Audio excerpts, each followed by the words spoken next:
Hello and welcome back to Applied Energistics. I'm going to be looking at some more stuff. Specifically, I'm going to be looking at these export buses. So, for instance, if we had, I'll put it on this side. If we wanted to put in, say, copper ore here, what we do is I put a copper ore there, and you can see that it's got active with a signal. Because I'm standing on it, it's going to take it. But so if I put some copper ore in here now, you can see it's not going to be extracted from the network, and that's because this precision export bus has been set up to only activate with a signal. If I change it to without a signal, or once per pulse, or always active without a signal, then it's all going to go straight in. And it's going to, you can see it's filling up there. So yeah, but the best mode is to do it active with a signal, and that way I can, whenever I step on this, it's going to actually send a pulse through, assuming there's any ions left, I suppose. But anyway, so the next thing I want to talk about, I want to see if I can set up a machine here. Just going to remove this to try it because I want to use copper again. So let's set up a pulverizer. So the pulverizer, and I want it to, yeah. So basically, if we keep it in this middle state here, it's going to, it's not going to require a redstone signal, which means that I can actually invert it by using this level emitter block. Now, what this level emitter does, let me just get this wrench up here as well. Okay, so what I want to do is I want to send something from here, copper ore. I want to send it to this pulverizer where it's going to pulverize it, and then I want to extract the pulverized metal and put it back in the chest. And by using the level emitter, what I'd like to do is to ensure that there's only a certain amount. So I've got this pulverized copper here. So I want to ensure there's only a certain amount. So if I put that in there, I'm going to say 32. So when the levels are above the limit, this is going to pulse on, which is then, because this is in, sort of like in inverted mode, it's only going to turn this off, and then it will not produce any more. So yeah, so I'm going to get the ME cable, and I'm going to want a precision export, and I'm going to want a precision import, which I luckily have. Okay, so the export bus, we're going to want to export from the network to here. So let's do that. So we'll make sure this is going to accept the stuff.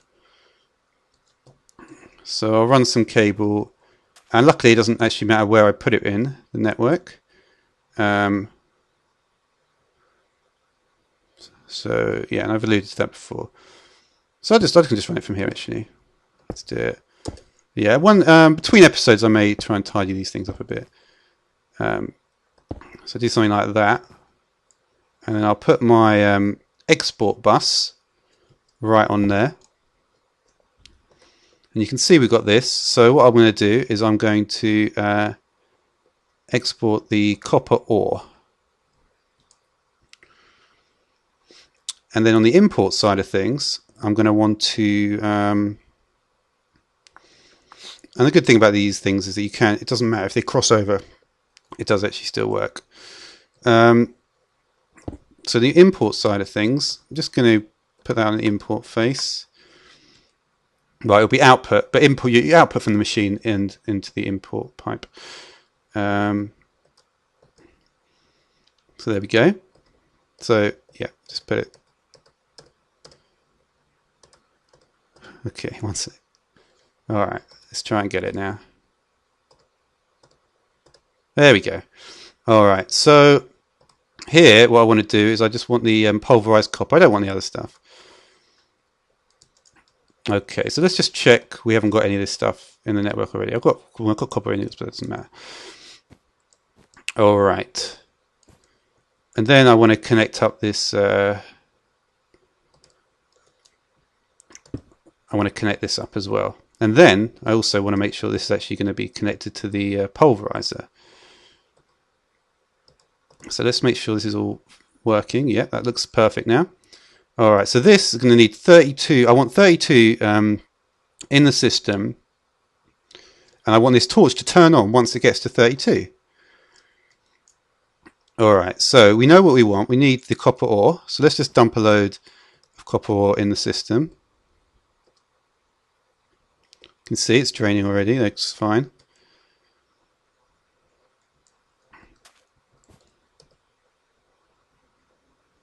We can see it's immediately being removed and sent back to the system. So this torch is off. 32 is the number we're looking for. So this is immediately being filled up once it empties. That's all sort of working quite automatically. And we need 32 in the system. So what we're looking at now, we've got 14. Alright, so basically what should happen now is, let's have a look. In theory, what I believe is what's going to happen is this is going to get to 32, and then once it gets to 32, this torch should turn on, which is then going to depower the system. So let's see if that happens.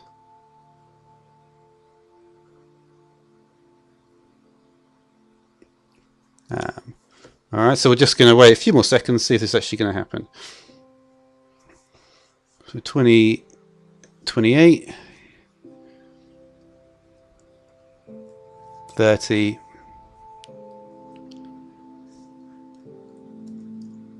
and there we go. So you can see what's happened is that it's turned on. If we look at this machine now, we can see it's not running anymore, and the specific... Oh, you've got to be shitting me. How's the 34 got in?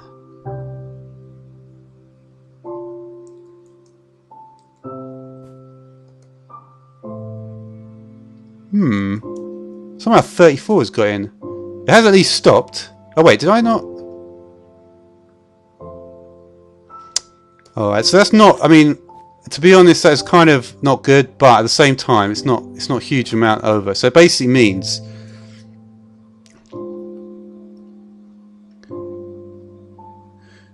The answer, I think, might be to do with how long this cable is. Yeah, but that's basically how it works.